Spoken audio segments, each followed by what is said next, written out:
Hey everybody, welcome back. Today we're talking about a very exciting acquisition, the Destiny from Crimson Dawn. This, as many of you may recognize, is Luke Skywalker's Return of the Jedi saber, his green one, as most people know it by. This has been a childhood dream of mine to get my hands on one. Finally was able to acquire one. I got this nice stand off Etsy.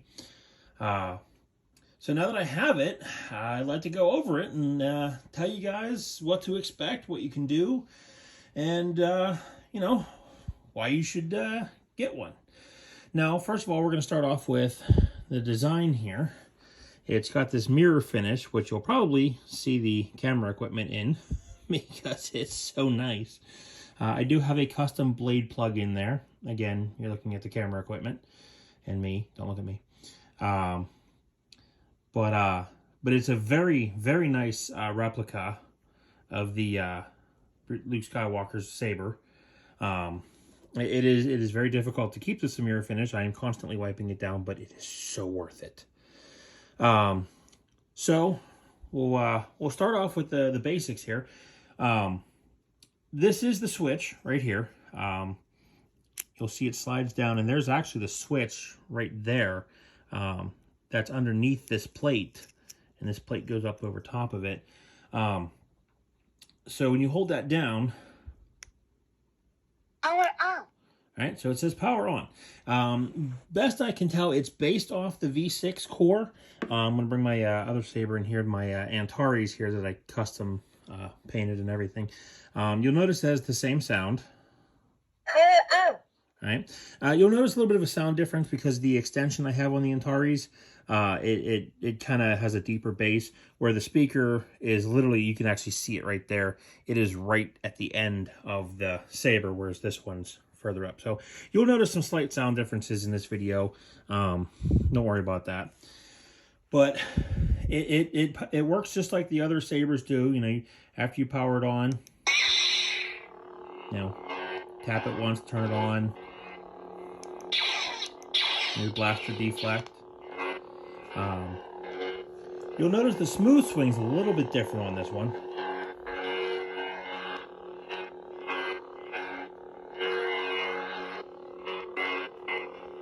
Alright, now let's compare that real quick to the Antares here.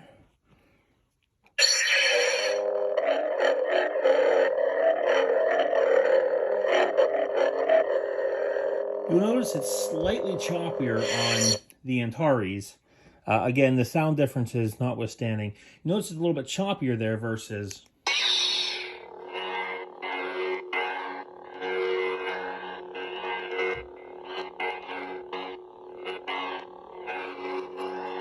So it's a little bit smoother on this one, which, you know, when you pay this much money for a saber, you would expect that. Now this is a baselit, just like the Antares is. So I did opt for the baselit because all of my sabers are baselit, and I prefer that over the NeoPixel, personal preference there. It has the same features that the Antares does, but a couple differences is with the other Crimson Dawn sabers, you have this switch here, right? So say you want to change the volume. You just hold it down for one blink. Soft sound. No sound. Loud sound. Okay. The problem with these replicas is there's no light. So you kind of have to time it. One. Soft sound. One. No sound. One. Loud sound. So you kind of have to say out loud, as you may have noticed, for the different effects. It does the blade pulse, unstable. Again, you just kind of have to count that off. 1, 2. Unstable. 1, 2. Pulse. 1, 2. Stable. Now, I would show you the effects on camera, but the camera doesn't really pick it up as well. I will say the pulse setting with this particular replica, and I'm assuming all the replicas, the pulse setting is very different from that on the other Crimson Dawn sabers. The other ones, it's almost like a flickering. This one actually pulses. Like it's almost subtle. At first you think it's not doing anything, but then you notice, oh, it is pulsating. So it looks really nice. Now I have noticed that the sound fonts on this one, and we'll go. I'm not gonna go through every single sound font, but just the names. You have something I want.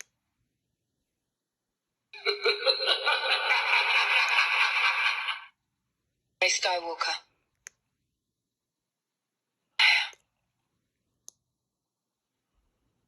I've been waiting for this day for a long time.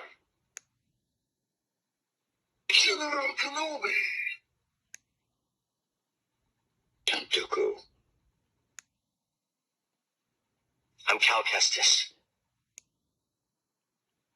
The Force is with you, young. So that's the one that it was on. The sound font that I do find is closest to Luke's. So it does have the 9 sounds that the V6 does. Needless to say, I'm disappointed that Luke's sound font isn't on here, but that is out of Crimson Dawn's hands because this is not a Crimson Core. Again, this is a V6. Now it does the music too. God help me if I can do this right. 1, 2, 3. Okay, there we go. Same as the V6 from Crimson Dawn. You have something I want. Unstable. Pulse. Soft sound. So you can see already. No sound. Loud sound. Stable. You can see already the difficulties of not having the light there to figure out exactly what you're doing. Unstable.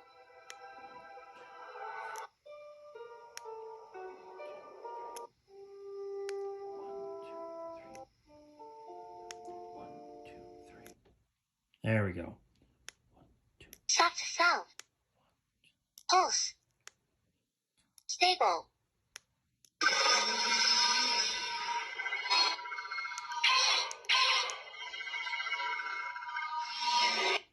Okay, that was the wrong sound font, actually.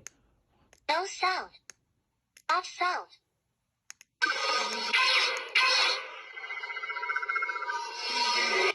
Oh yeah, I did change the sound font, didn't I? Ray Skywalker.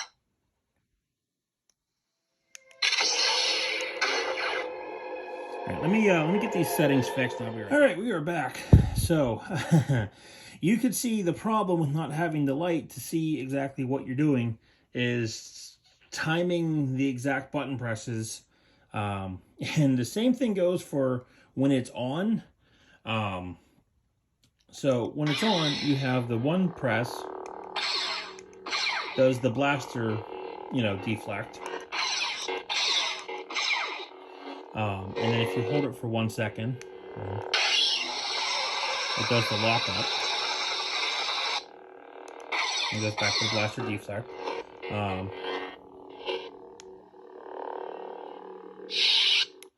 So when the blade is on, again, same thing as with the other saber here. When the blade is on, you hold it down for 2 seconds, and that does the color change. I am not going to show you that on camera because let me tell you, getting green on this particular board was a huge pain. It took me several minutes to lock it in because it goes through the colors just like the other saber does. But for whatever reason, this one rockets through them real quick. Like, it's like green, red, pink, blue. Like, if you don't hit that button just right, you are going to miss it, and you're going to have to wait for it to go around again. So you'll forgive me. I will not be showing you the change colors on this. But with the blade on, if you hold it down for 3 seconds, it'll play a sound clip from that sound font. Again, just like the V6, check out my video, smoothswing overview. And I go through all those features and everything there. So the menu is the same. It's just you don't have the blinking. And speaking of the same, one of the other things is is when you want to power it down, like it'll idle itself after 10 minutes. But so just like with the other sabers, you turn it on and you're going to hold it until the blade goes off. And you're going to hold it for about 6 or 7 more seconds after that. And that'll power it off. But you'll notice it's not saying power off. So after that, you just want to tap it. Okay, it didn't come back on. That means I'm in sleep mode. So it didn't come back on, which is good. This one, you know, the V6, it does the same thing when you power it off. Pulse. Sorry. Unstable. Stable. All right, so I'll turn that on. All right, and power this off completely. But you'll notice that the light is lit up.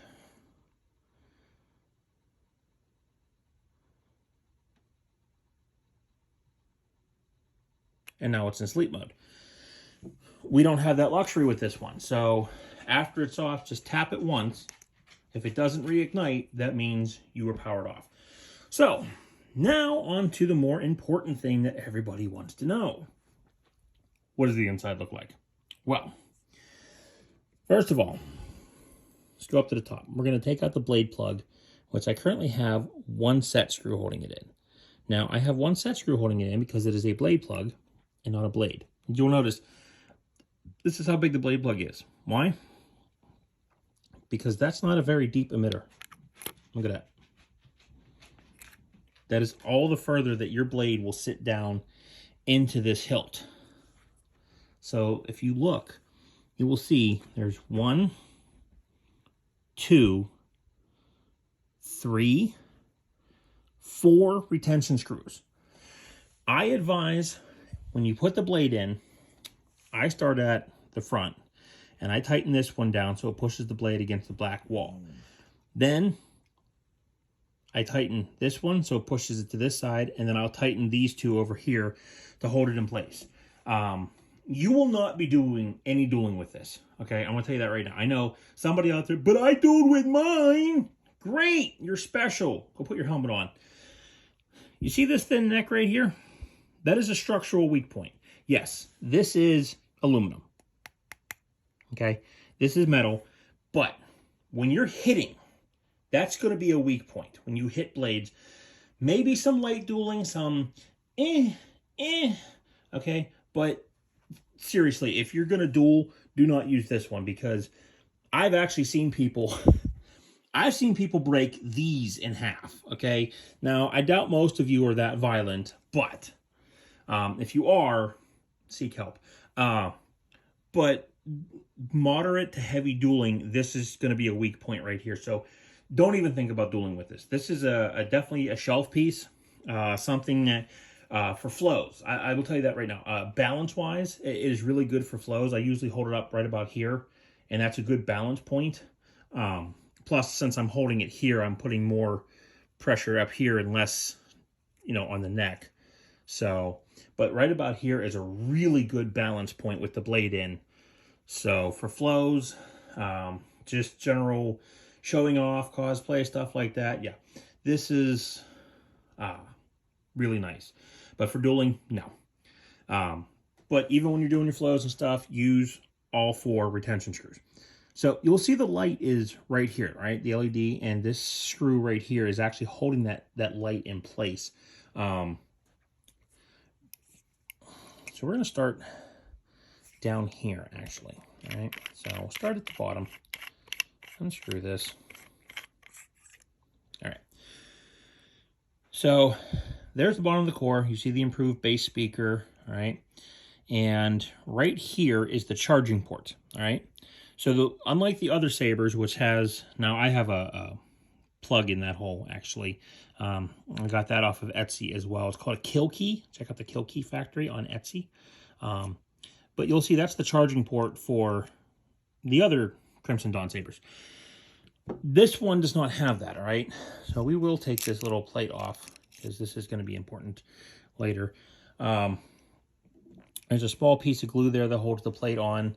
And then this is the actual button here. Now, if you turn this...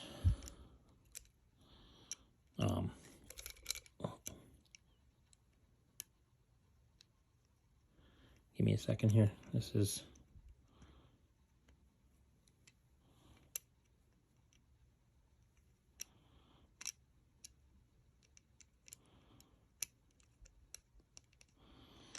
There we go. So this piece here, that's the button. We'll set that aside. You look down in there, there's the actual button on the core itself. Very different from, obviously, the other ones. So back to the charging port. You plug it in with a USB-C cable. It does come with one. Plug it into, using an iPhone or Android charger, works fine. I have the wall outlets with the built-in USB, so I just use that. This, from the time it said battery low to the time that it was fully charged, was exactly 3 hours. Now, your experience might be different, but it was 3 hours. Now, the reason I'm telling you that is, you can't see because, of course, I don't have the plug, but there's a little green light in here. So when you plug this in, green light comes on to let you know, and it'll say, charging. So you know it's charging. When it's done, it will say, ready. But that light will stay green. Even if it's ready and it's done charging, the light will stay green. It doesn't pulsate. It doesn't turn off. It stays on even when it's done charging.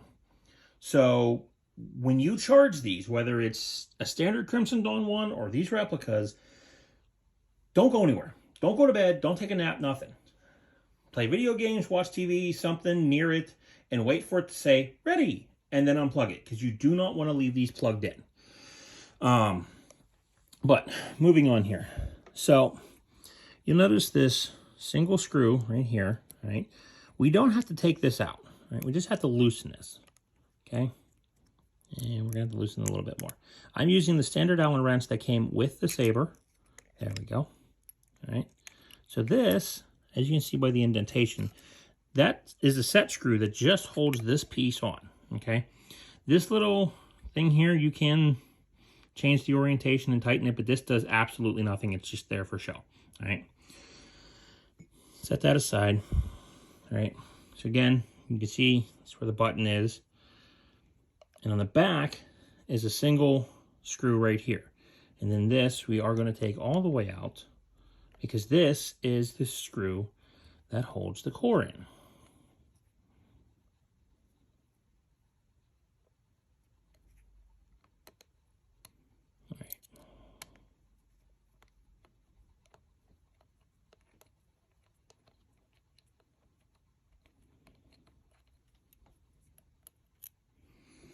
Set that aside so we don't lose it. All right. Now, the only reason you would do this is if you need to do a reset or change the battery, or if you want to take it out and set it somewhere else. This is all the further this core comes out. All right. It does not come out any further. You are not going to get this out any further. Okay. So with it right here, you have to grip it tightly and then try to very carefully take the battery out if you need to adjust the prongs or whatever. But you know, that's how you get access to this. All right. So it's, you know, one of the different boards. It's similar to a V6, not quite a V6, but yeah, that's how you get access to the battery, is right there. And the reason it won't come out any further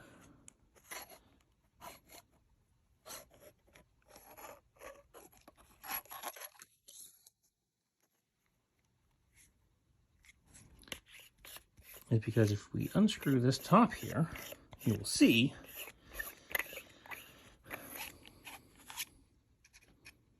that's why.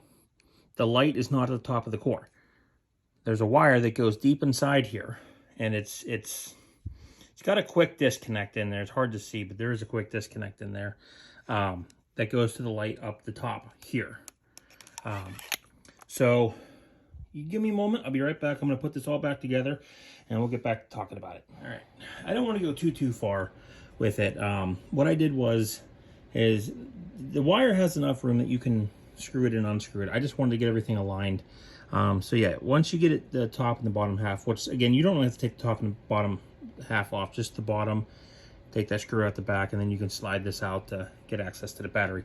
But you're going to put it back in, and it's going to be, now the side with the battery is up, And you're going to put that back in until you see the switch lined up in that hole. If you turn it over, you'll look here. It's hard to see, but the screw hole will be lined up on the back, so we can just put this back in, screw this in, we'll be good to go.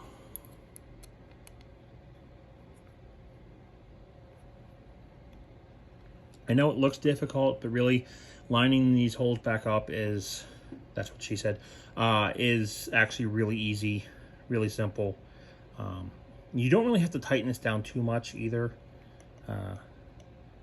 Feel a little bit of resistance, just a small snug tighten, and that cord's not going anywhere. All right, and then we slip this piece back on.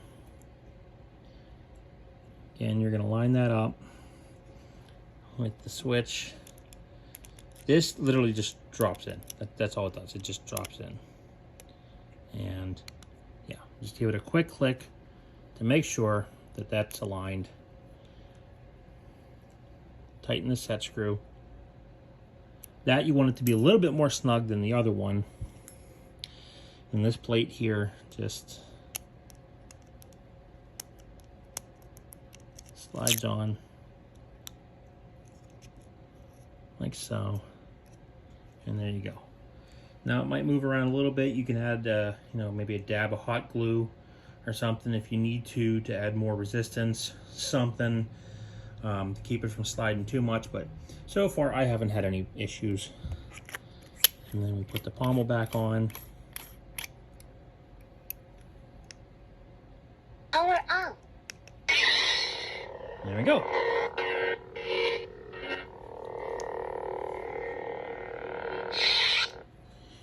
Of course, you should put the blade plug back in because you will blind the shit out of yourself if you don't. And just a slight snug on that one. So now that that's all back together. So yeah, that's how you get to the battery, the internal stuff like that. Really the only reason to get to it is if you need to do a reset. Sometimes some soundboards, especially on NeoPixels, they mess up. And when they do, you have to take the battery out, plug the charging cable in, unplug it, tap the power button a few times, put the battery back in. Baselits, it has happened, but with baselits it's more rare than it is with NeoPixels and Profis. But that's how you access the battery, whether it's a NeoPixel or what it is. Other than that, I mean, if you want to store it without the battery in it, that's another reason to get to it. But you know, all you have to do is, you know, take this plate off, loosen that set screw, not this one, the one that was in the middle.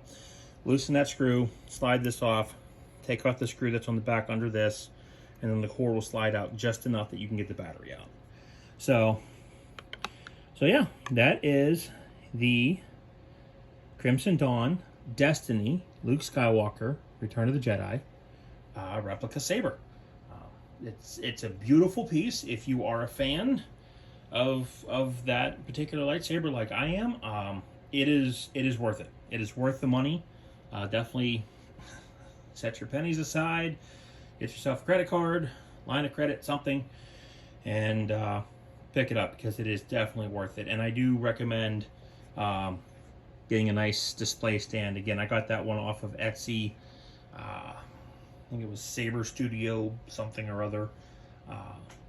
I will drop a link in the comments, and I apologize to the Etsy seller for messing up their name, but I will drop a link in the comments for the stand and the blade plug where I got them, both on Etsy, and a link to the saber, so you can pick yourself up one at crimsondawn.com. Check out the links in the description, and you know, I guess like, subscribe, whatever. I don't, you know, I do this for fun, guys. I'm not here to make money. If you like my videos, great.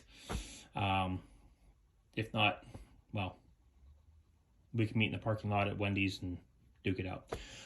So yeah, if you have any questions, drop them in the comments. I will be happy to answer them. And whenever I notice them, because YouTube does not give me any notifications whatsoever. So I just check randomly to see if somebody commented. So catch you in the next video.